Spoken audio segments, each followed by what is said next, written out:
When it's time to change out your filter, the process is simplicity itself, because the Claris head has got a built-in shut-off valve. To change out a filter, simply grasp the head and twist the filter until the head disengages.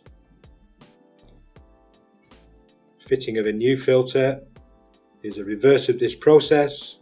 Simply push the head down, twist the filter, but remember, the new filter will need to be flushed.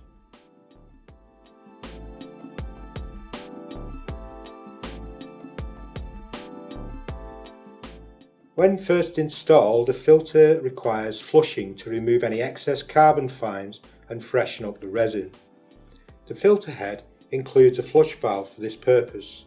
To flush the filter, you'll need a drain or bucket for the wastewater, which will come out of here.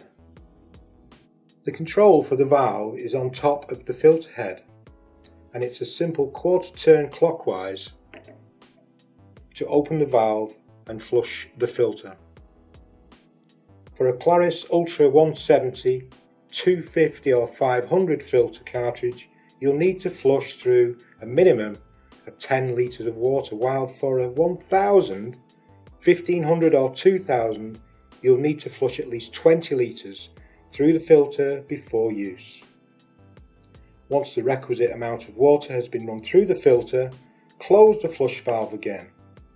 The system is now ready for use.